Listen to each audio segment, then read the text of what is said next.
Selamat pagi dan selamat sejahtera kepada semua peminat-peminat setia Cikgu Kumar. Pelajar-pelajar sejarah tingkatan 4 yang akan menulis peperiksaan akhir tahun ini dan persiapan untuk tahun depan SPM. Apa khabar semua sekali?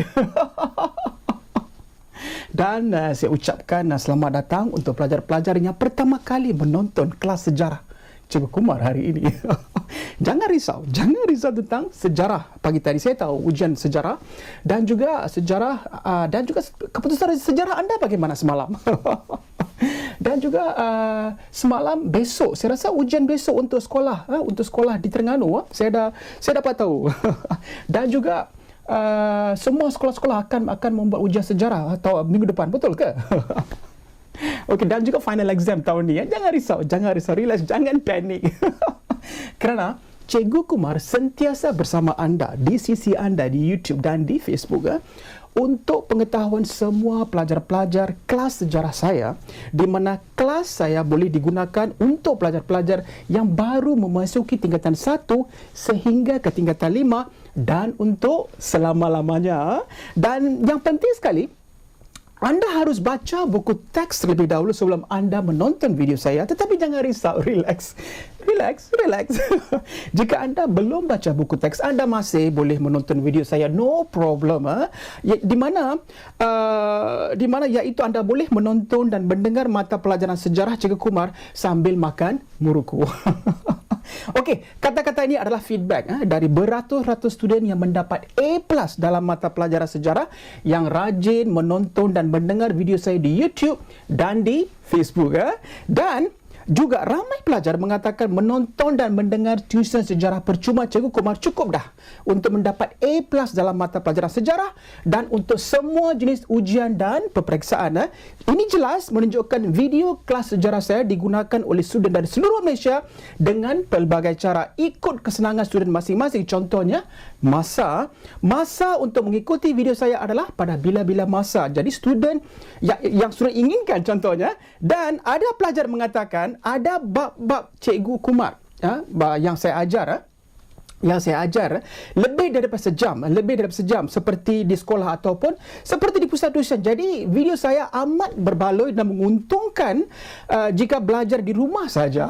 Ini adalah feedback dari student, bukan daripada saya. Jadi anggaplah Cikgu Kumar saya seperti cikgu sekolah anda yang mengajar mata pelajaran sejarah di rumah ataupun di depan anda. Walau bagaimanapun, anda bolehlah bersedia dengan buku teks anda bersama kertas dan pen, dan sambil menonton video saya, anda boleh mengulang kaji buku teks anda bersama Cikgu Kumar. Di mana saja anda berada, mudah kan? Yang pastinya anda semua akan mendapat A+. Confirm dalam mata pelajaran sejarah. Ikut sejarah tingkatan 4 bersama Cikgu Kumar di YouTube.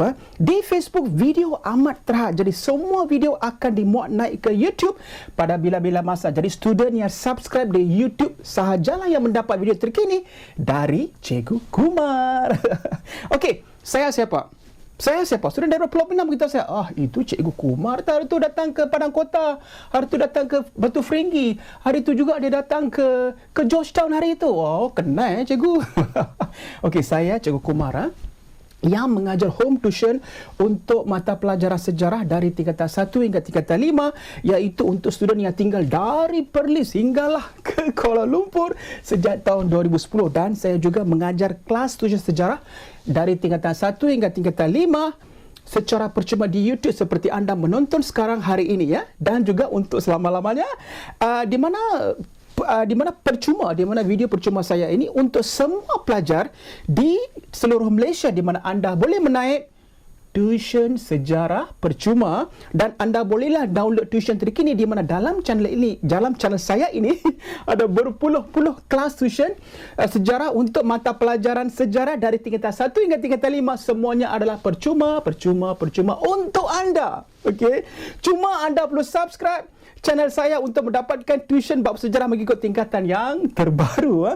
Okey, feedback dari pelajar yang terbaru yang mengatakan konsep tuition sejarah percuma saya amat selesa mengikut situasi mereka. Jadi konsep tuition sejarah percuma seperti di sekolah mereka.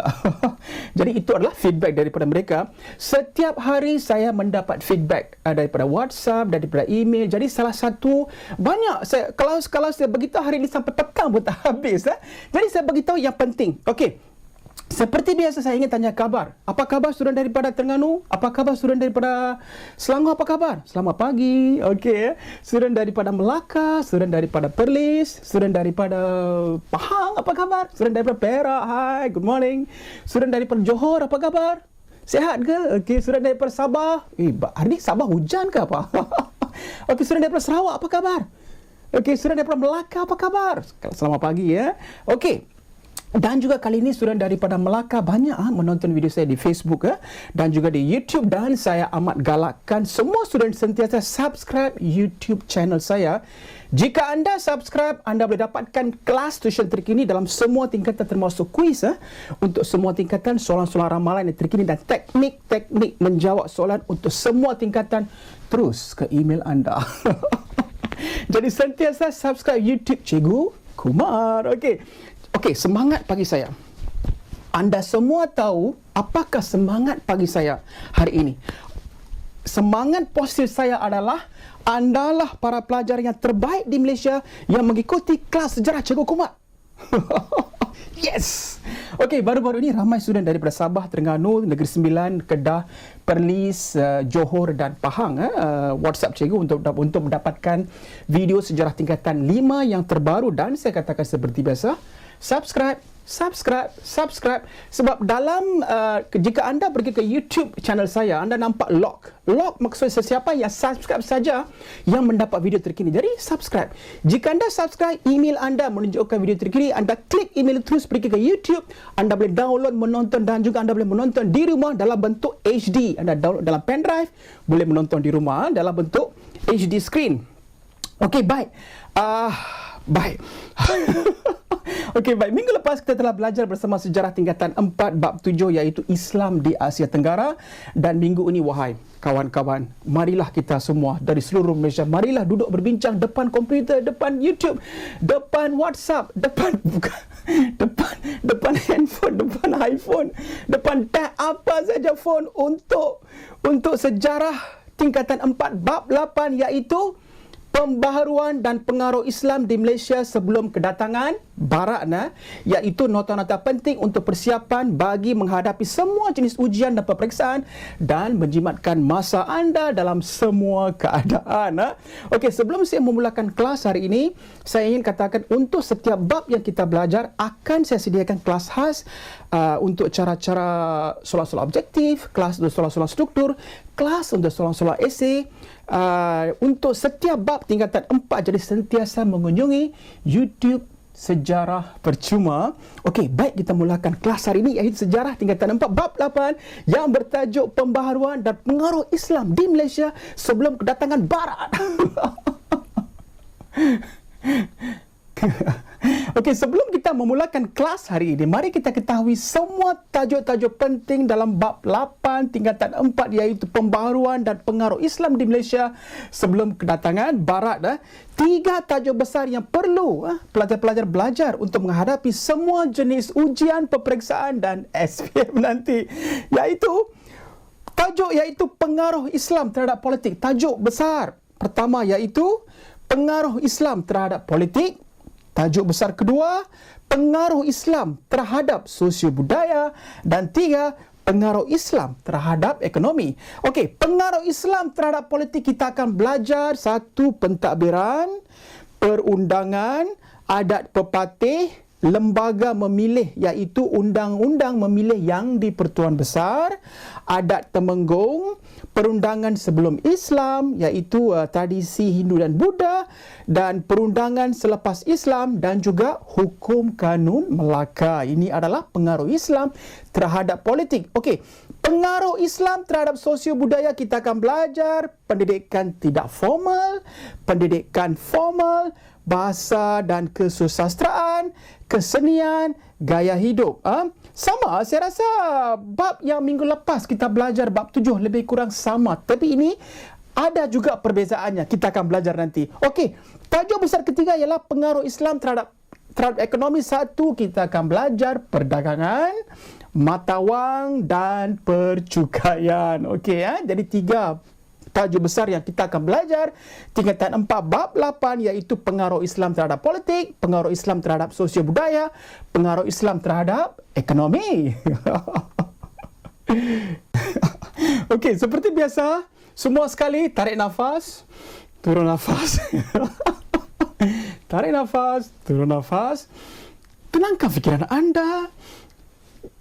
Jangan ingat perkara-perkara yang merumitkan anda. Sila belajar secara hari ini. Tenangkan fikiran anda. Okey, kita akan belajar bab 8. Bab 8 tingkatan 4 iaitu pembaharuan dan pengaruh Islam di Malaysia sebelum kedatangan Barat. Iaitu tajuk besar yang pertama yang kita akan belajar ialah pengaruh Islam terhadap politik. Okey, kalau pengaruh Islam terhadap politik, apakah tajuk kecil yang perlu kita ketahui? Yes, pentadbiran. Saya rasa sudah dari Terengganu ataupun Pahang dan juga Pahang yang beritahu pentadbiran. Yes. Okey, poin pertama dalam pentadbiran ialah sebelum Islam, institusi raja dipengaruhi konsep dewa, iaitu dewa raja tradisi Hindu, Buddha, betul.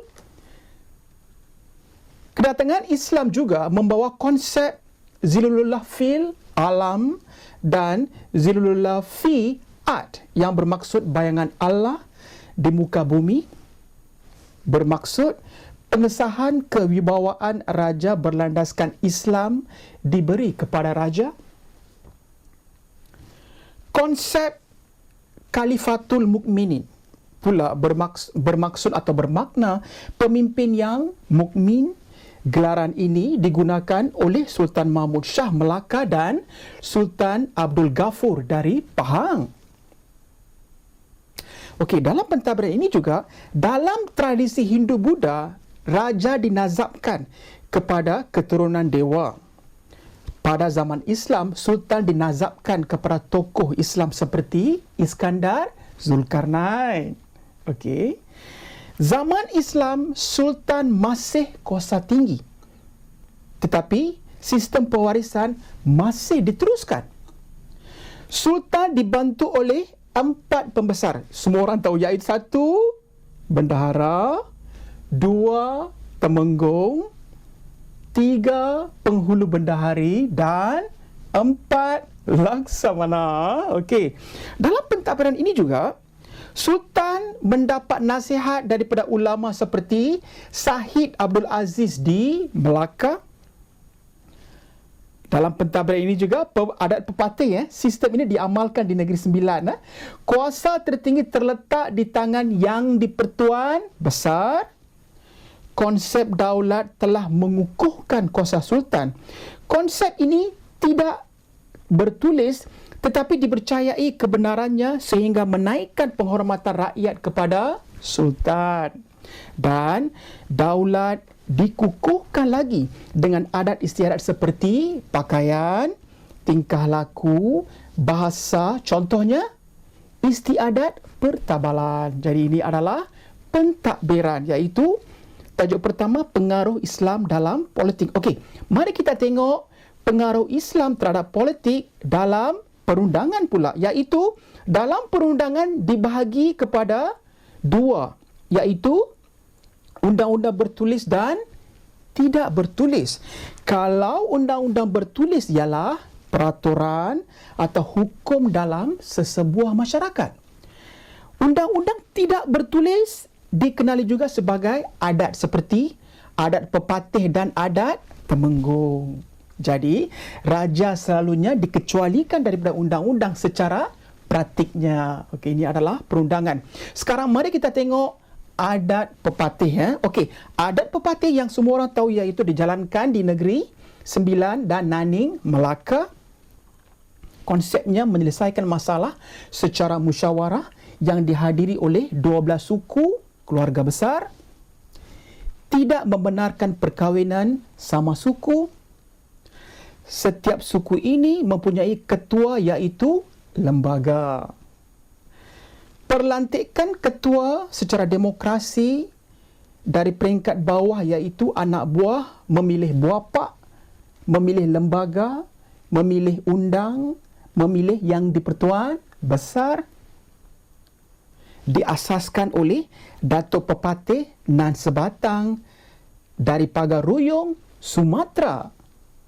Konsep bersifatkan matrilineal, iaitu mengutamakan jurai keturunan ibu, betul. Dan anak perempuan diberi hak mewarisi harta. Jadi ini adalah adat pepatih.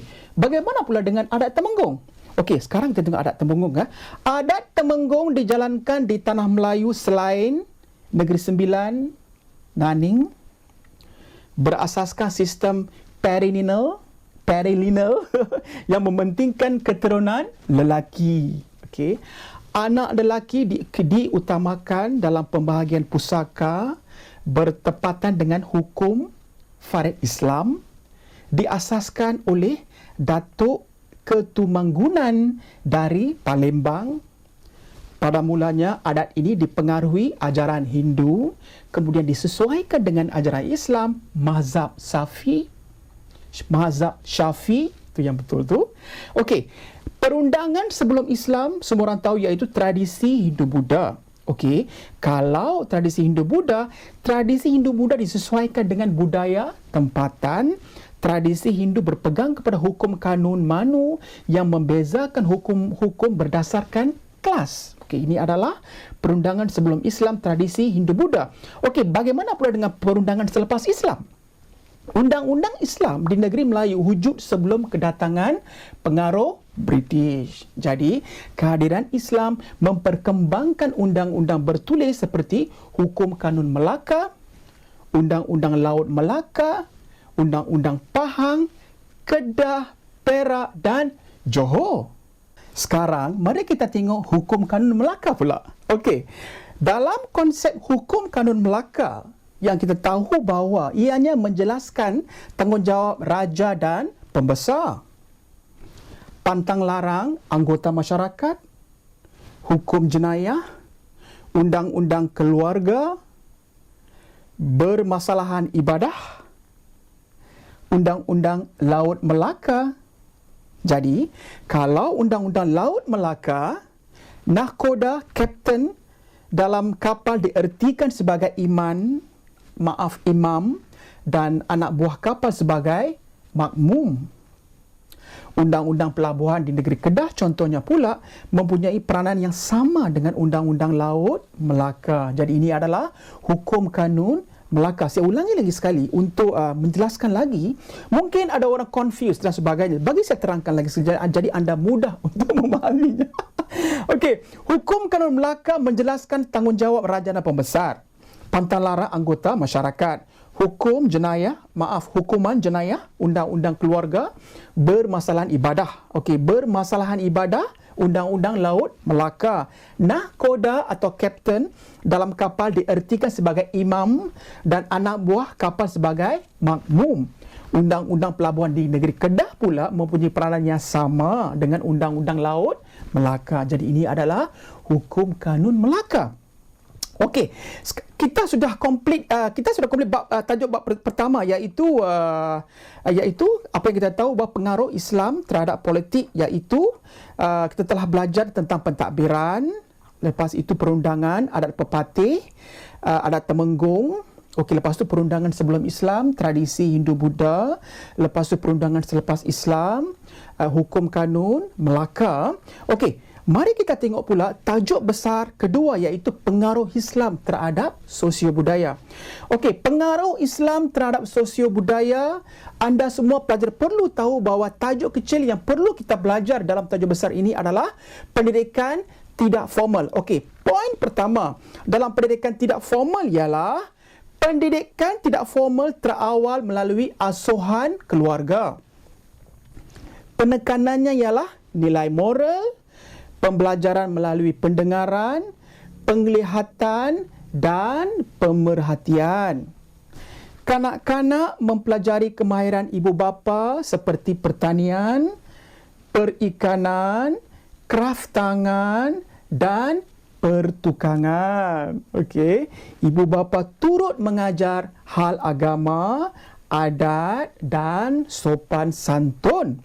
Nilai murni diterap melalui cerita lisan seperti cerita binatang dan jenaka yang memberi teladan dan pengajaran. Dan pendidikan tidak formal ini juga iaitu pantang larang dan adat istiadat. Pantang larang dan adat dipelajari melalui pergaulan sosial seperti tunduk apabila lalu di hadapan orang tua. Dan akhir sekali dalam pendidikan tidak formal ini juga dikatakan pendidikan dilakukan melalui pantun, teka-teki dan peribahasa. Jadi ini adalah pendidikan tidak formal. Bagaimana pula dengan pendidikan formal?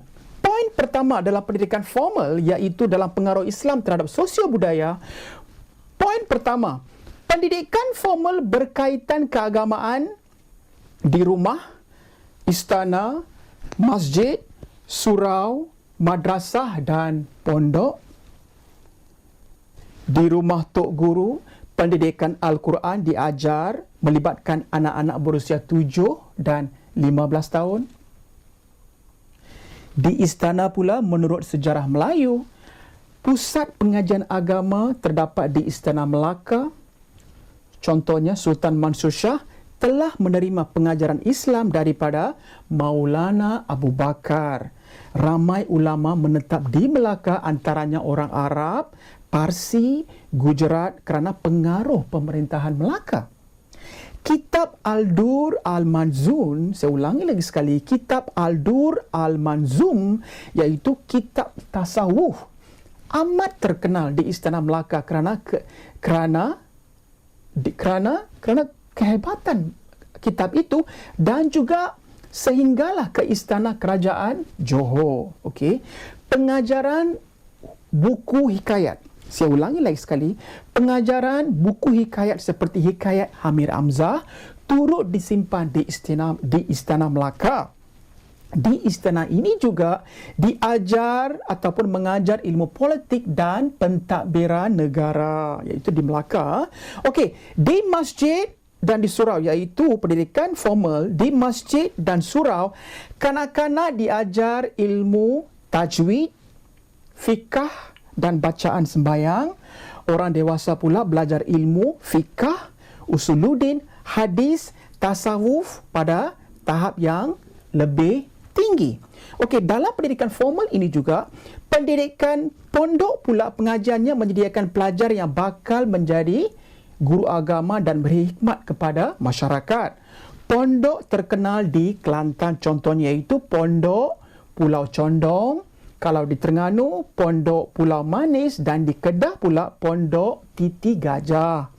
Okey, pelajar, dalam pendidikan formal, pelajar akan belajar sehingga 10 tahun sebelum tamat pengajian mereka.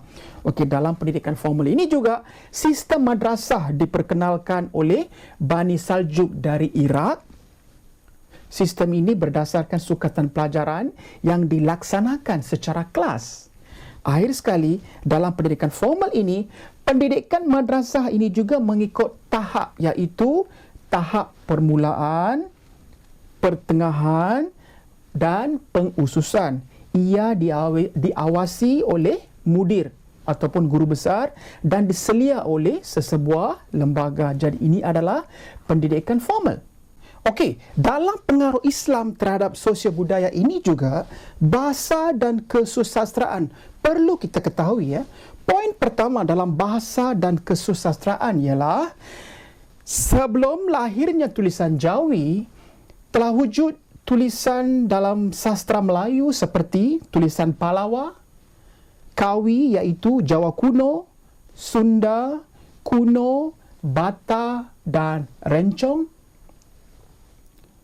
Tulisan Jawi hasil penyesuaian bahasa Melayu dan tulisan Arab menjadi saluran pembacaan dan penulisan utama. Dalam bahasa kesusastraan ini juga, istilah bahasa Melayu bertambah kesan pengaruh bahasa Arab, seperti contohnya seperti perkataan adat, hakim, hukum, kemudiannya ditambah dengan istilah fikah atau tauhid.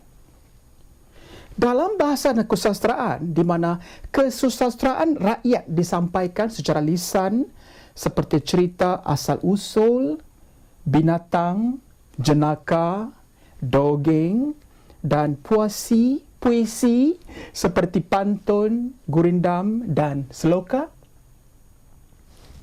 Hikayat, contohnya hikayat berkaitan kisah Nabi SAW dan sahabat seperti hikayat Nur Muhammad dan hikayat Abu Bakar. Dan dalam bahasa dan kesusastraan, student pelajar perlu faham iaitu bentuk puisi syair seperti syair dahulu kala di Terengganu dan hikayat saduran Arab puisi, hikayat Abu Nawas. Ini adalah dalam konteks bahasa dan kesusastraan. Bagaimana pula dengan kesenian? Okey, dalam pengaruh Islam terhadap sosio budaya, kesenian juga memainkan peranan yang amat penting. Poin pertama dalam kesenian ialah seni bermakna sesuatu yang indah pada penciptanya.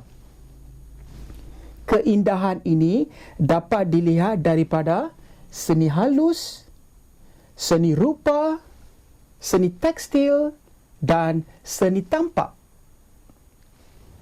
Contohnya, seni zaman Hindu-Buddha seperti candi di Batu Pahat, contohnya Batu Pahat di Merbuk Kedah, seni bena, seni arca di Lembah Bujang, iaitu di Lembah Bujang Merbuk Kedah. Ya. Okey, dalam zaman Islam, seni bena masjid terdapat ciri khas seperti mihrab, mimbar, telaga, bumbung dan masjid terkenal contohnya Masjid Kampung Laut Kelantan dan Masjid Tengkara di Melaka. Okey, Istana Raja iaitu dalam kesenian, Istana Raja pula dilengkapi dengan balairung, tempat bersemaian, balai istiadat contohnya Istana Melaka. Okey, dalam kesenian ini juga rumah pula mempunyai ukiran seperti dalam ukiran tumbuhan dan geometri. Seni epigrafi, student perlu faham, seni epigrafi ada pada batu bersurat dan batu nisan. Seni had atau kaligrafi digunakan sebagai hiasan di masjid dan di madrasah, batu nisan, tembikar dan mata wang. Dalam kesenian ini, seni persembahan. Saya ulangi lagi sekali, dalam kesenian, seni persembahan merangkumi tarian, muzik, nyanyian yang disembahkan dalam majlis perkahwinan, berhatan dan upacara bersifat keagamaan.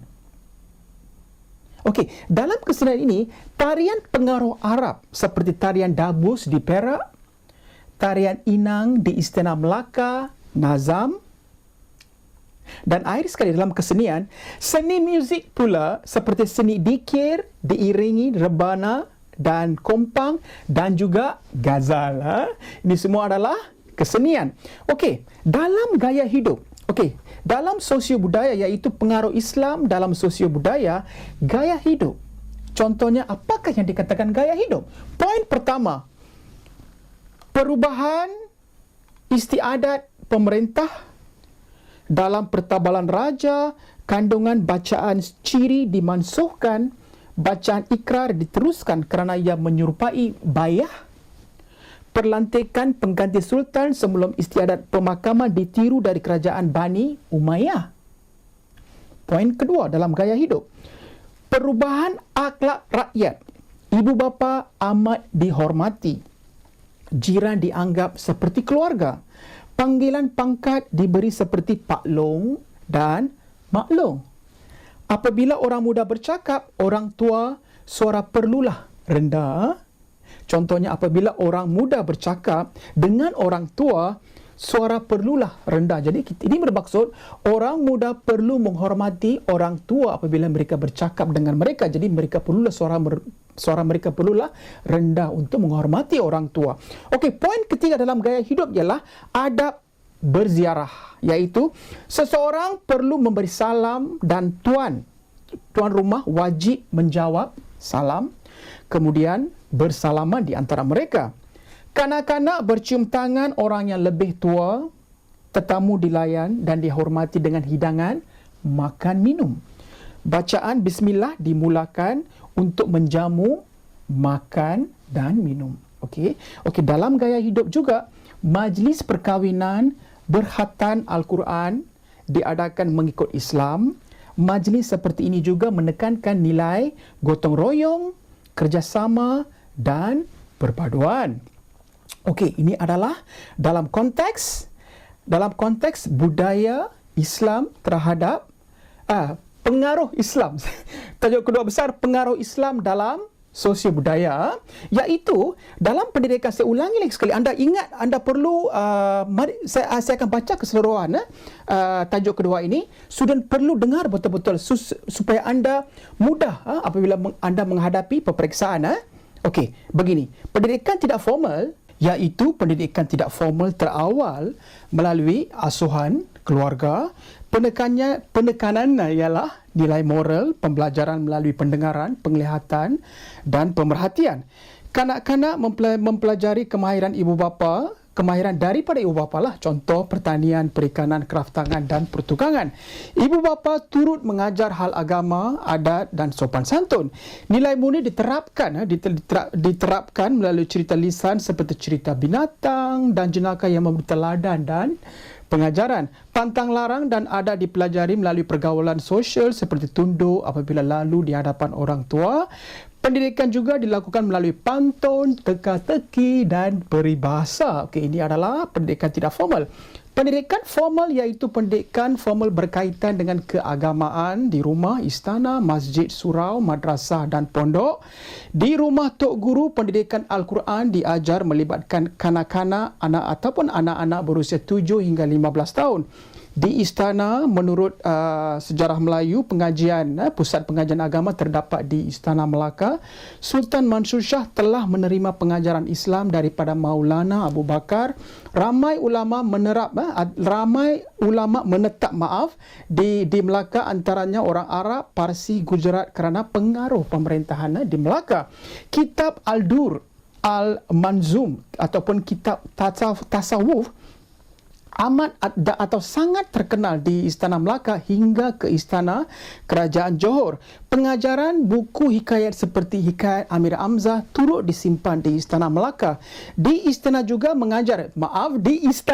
mengajar ilmu politik dan pentadbiran negara. Di masjid dan surau, kanak-kanak diajar ilmu tajwid, fikah dan bacaan sembahyang.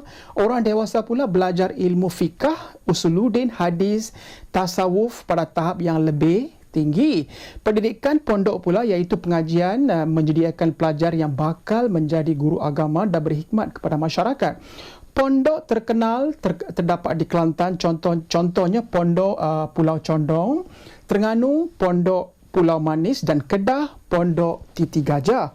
Pelajar akan belajar selama 10 tahun sebelum tamat pengajian mereka. Sistem madrasah diperkenalkan oleh Bani Saljuk dari Iraq. Contohlah, sistem ini berdasarkan sukatan pelajaran yang dilaksanakan secara kelas. Pendidikan madrasah ini mengikut tahap, iaitu tahap permulaan, tahap pertengahan dan tahap pengkhususan. Diawasi oleh ataupun diperhatikan oleh mudir ataupun guru besar dan diselia diselialah sebagai supervisor, diselia oleh sebuah lembaga. Okey, dalam bahasa dan kesusastraan kita telah pun belajar, iaitu sebelum lahirnya tulisan Jawi telah wujud tulisan dalam sastra Melayu seperti tulisan Palawa, Kawi atau Jawa kuno, Sunda kuno, Batak dan Rencong. Tulisan Jawi hasil penyesuaian bahasa Melayu dan tulisan Arab menjadi saluran pembacaan dan penulisan utama. Istilah bahasa Melayu bertambah kesan pengaruh Arab. Saya ulangi lagi sekali, istilah bahasa Melayu bertambah kesan pengaruh bahasa Arab seperti perkataan adat, hakim, hukum, kemudiannya ditambah dengan istilah fikah dan tauhid. Kesusastraan rakyat disampaikan secara lisan seperti cerita asal usul, binatang, jenaka, dongeng dan puasi seperti pantun gurindam dan seloka. Hikayat berkaitan kisah Nabi SAW dan sahabat seperti hikayat Nur Muhammad dan hikayat Abu Bakar. Bentuk puisi syair iaitu syair dahulu kala di Terengganu dan hikayat saduran Arab Parsi, hikayat Abu Nawas. Ini adalah bahasa dan kesusastraan. Dalam kesenian, seni bermakna sesuatu yang indah pada penciptanya. Keindahan ini dapat dilihat dari seni halus, seni rupa, seni tekstil dan seni tampak.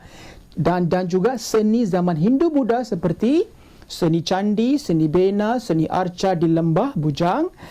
Dan di zaman Islam, seni bena masjid terdapat ciri khas seperti mihrab, mimbar, telaga, bumbung. Masjid terkenal contohnya Masjid Kampung Laut Kelantan dan Masjid Tengkara Melaka.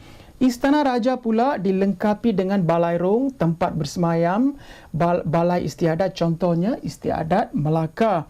Rumah pula mempunyai seni ukiran tumbuhan dan geometri. Seni epigrafi ada pada batu bersurat dan batu nisan.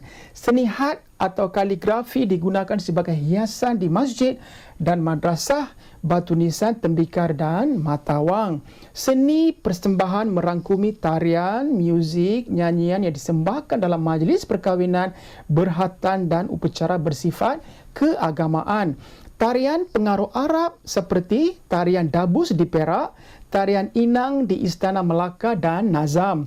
Seni muzik seperti seni dikir, diiringi rebana dan kompang dan juga gazal. Okey, gaya hidup dalam pengaruh Islam terhadap sosio budaya, iaitu gaya hidup seperti yang kita telah baca tadi, iaitu perubahan istiadat pemerintah. Dalam pertabalan raja, kandungan bacaan ciri dimansuhkan, bacaan ikrar diteruskan kerana ia menyerupai baya. Perlantikan pengganti sultan sebelum istiadat pemakaman ditiru daripada kerajaan Bani Umayyah. Perubahan akhlak rakyat, ibu bapa amat dihormati, jiran dianggap seperti keluarga, panggilan pangkat diberi seperti Pak Long dan Mak Long. Apabila orang muda bercakap dengan orang tua, suara orang muda perlulah rendah. Dalam adab berziarah, seseorang perlu memberi salam dan tuan rumah wajib menjawab salam. Kemudian bersalamanlah di antara mereka. Kanak-kanak mencium tangan orang yang lebih tua, tetamu dilayan dan dihormati dengan hidangan, makan dan minum. Bacaan bismillah dimulakan untuk menjamu, makan dan minum. Majlis perkahwinan perhatan Al-Quran diadakan mengikut Islam. Majlis seperti ini juga menekankan nilai gotong royong, bekerjasama dan perpaduan. Okey, sekarang tajuk besar yang ketiga, iaitu pengaruh Islam terhadap ekonomi.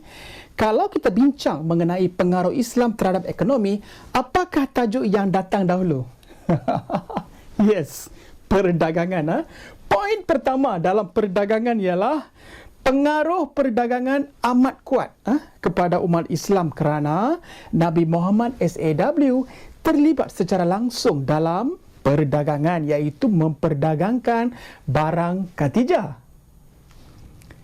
Melaka menjadi pusat dagang kerana strategiknya, iaitu laluan Timur Barat turut melibatkan pedagang Islam. Pelabuhan Melaka mempunyai kemudahan yang amat lengkap. Okey, Laksamana membantu menguruskan hal kelautan. Shah Bandar menjadi ketua pelabuhan.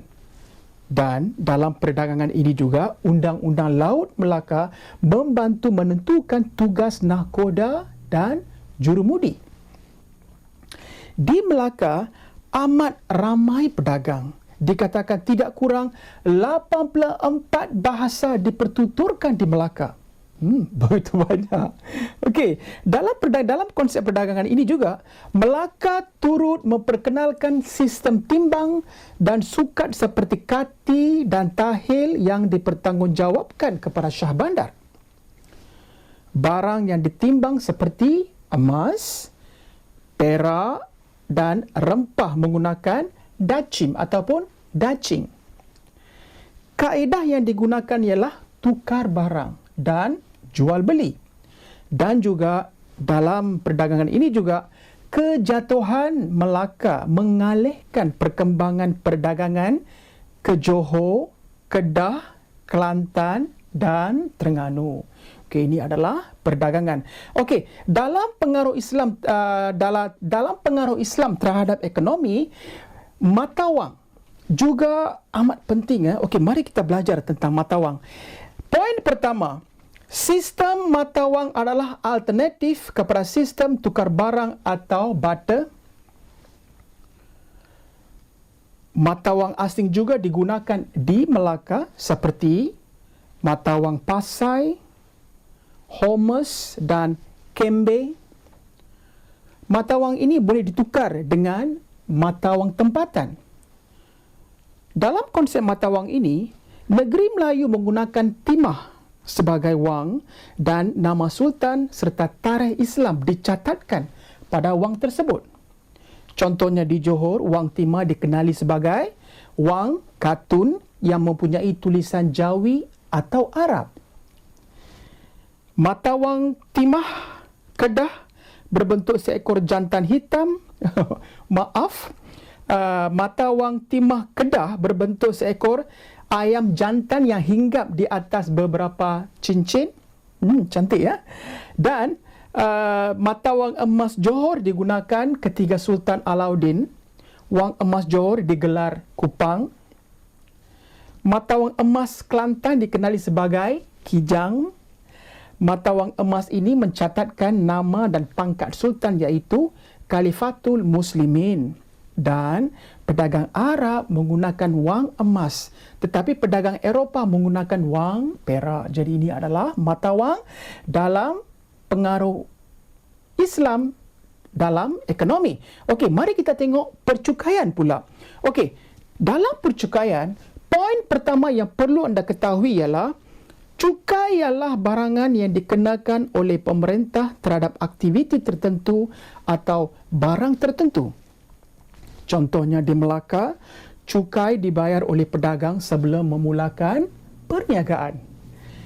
Cukai paling asas ialah cukai tetap ataupun cukai import.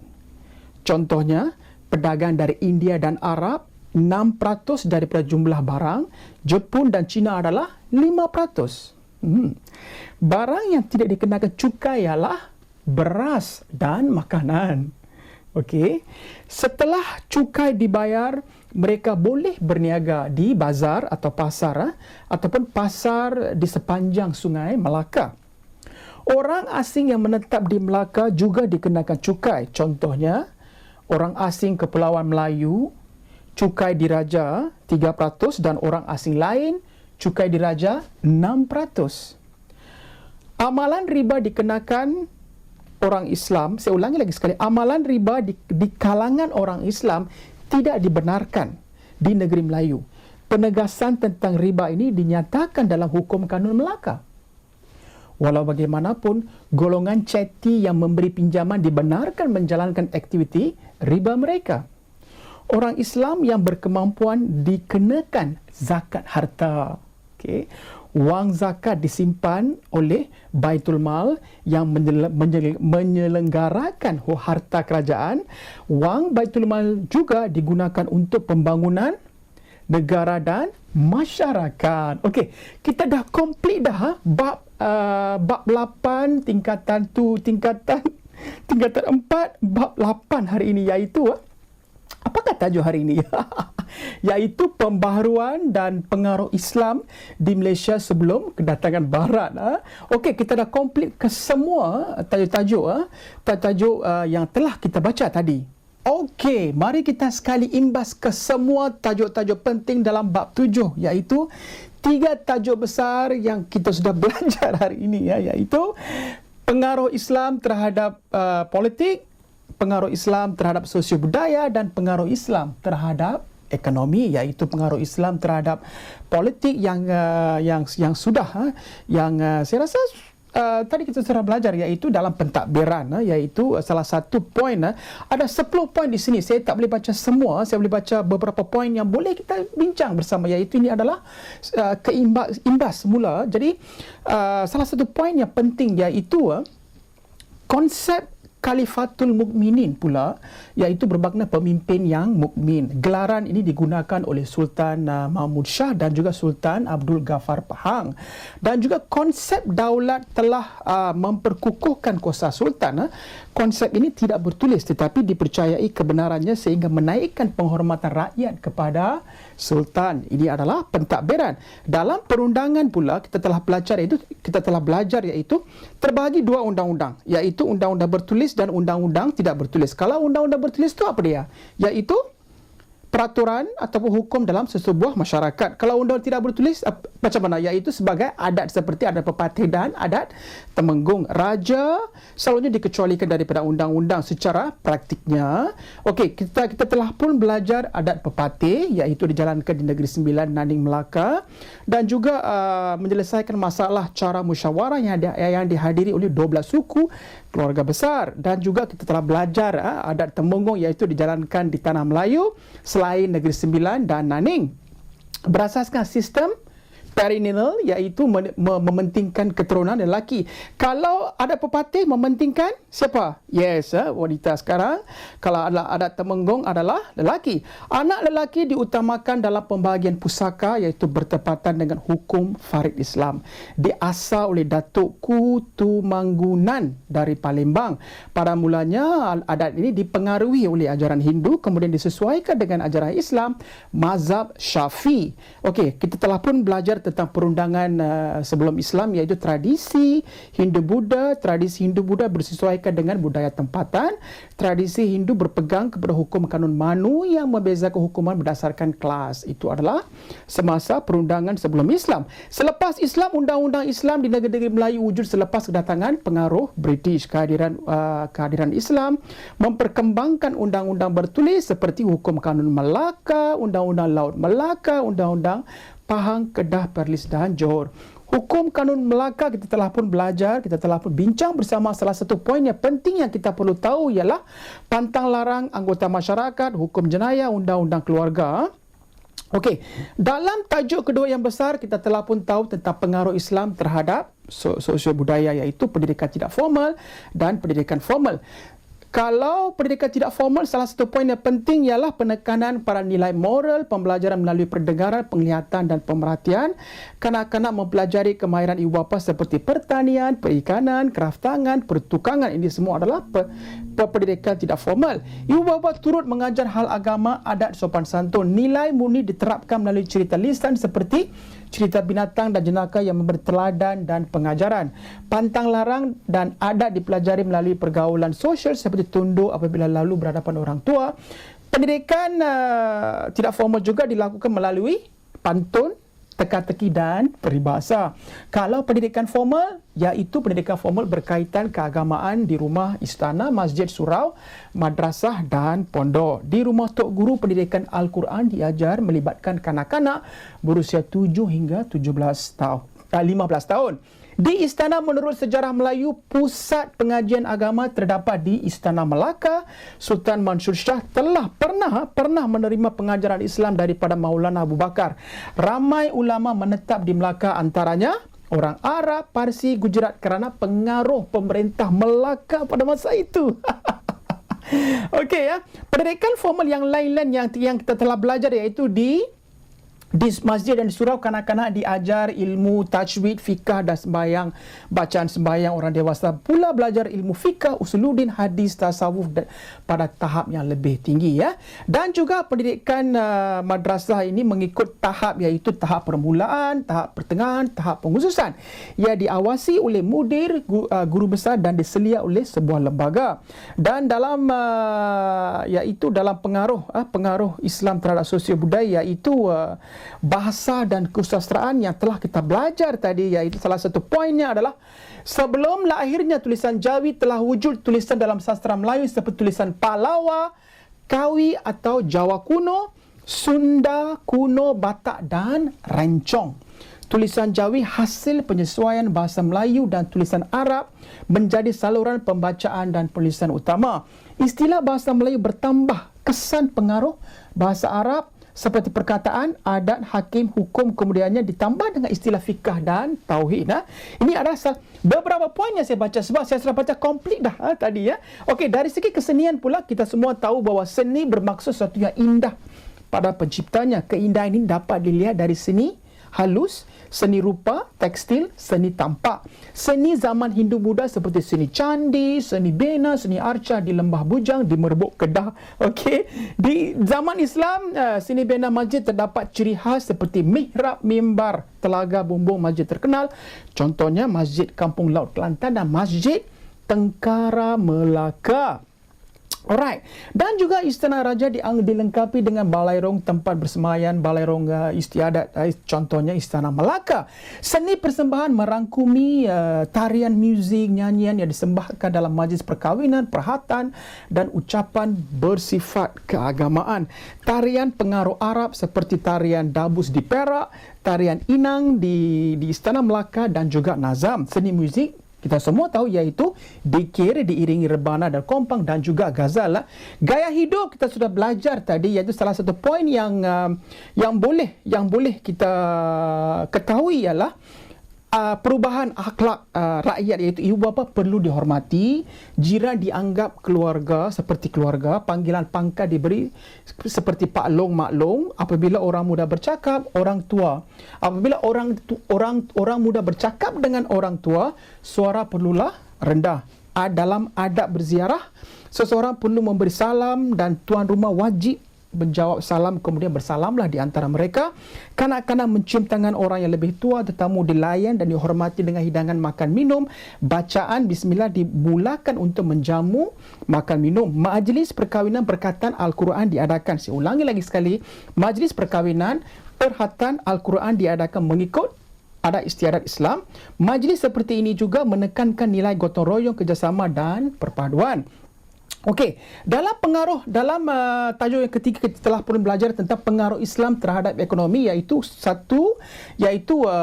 tajuk kecil iaitu yang amat famous, iaitu perdagangan.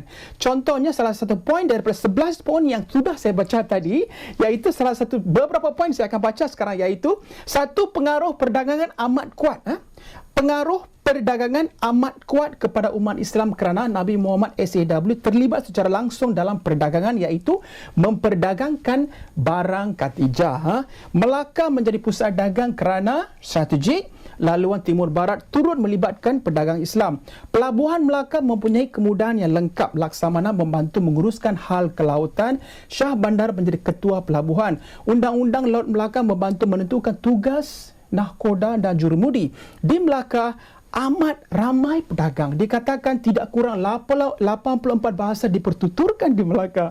Melaka turut memperkenalkan sistem timbang dan sukat seperti kati dan tahil yang dia bertanggungjawabkan kepada Shah Bandar. Barangan yang ditimbang seperti emas, perak dan rempah menggunakan dacing ataupun dacing. Kaedah yang digunakan adalah tukar barang dan jual beli. Kejatuhan Melaka mengalihkan perkembangan perdagangan ke Johor, Kedah, Kelantan dan Terengganu. Tadi kita sudah belajar tentang mata wang. Salah satu poin yang kita perlu tahu adalah mata wang asing juga digunakan di Melaka seperti mata wang Pasai, Hormuz dan Kembe. Mata wang ini juga boleh dipertukarkan dengan mata wang tempatan. Umumnya, negeri Melayu menggunakan timah sebagai wang dan nama sultan serta tarikh Islam dicatatkan pada wang tersebut. Contohnya di Johor, wang timah dikenali sebagai wang katun yang mempunyai tulisan Jawi atau Arab. Mata wang Kedah berbentuk seekor ayam jantan yang hinggap di atas beberapa cincin. Mata wang Johor digunakan ketika Sultan Alauddin. Wang emas Johor digelar Kupang. Mata wang emas Kelantan dikenali sebagai Kijang. Mata wang emas ini mencatatkan nama dan pangkat sultan, iaitu Khalifatul Muslimin. Pedagang Arab menggunakan wang emas, tetapi pedagang Eropah menggunakan wang perak. Ini adalah mata wang.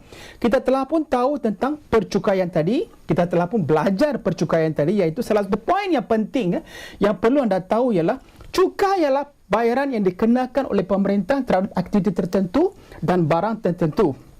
Mengikut sejarah, di Melaka, cukai dibayar oleh pedagang sebelum memulakan perdagangan.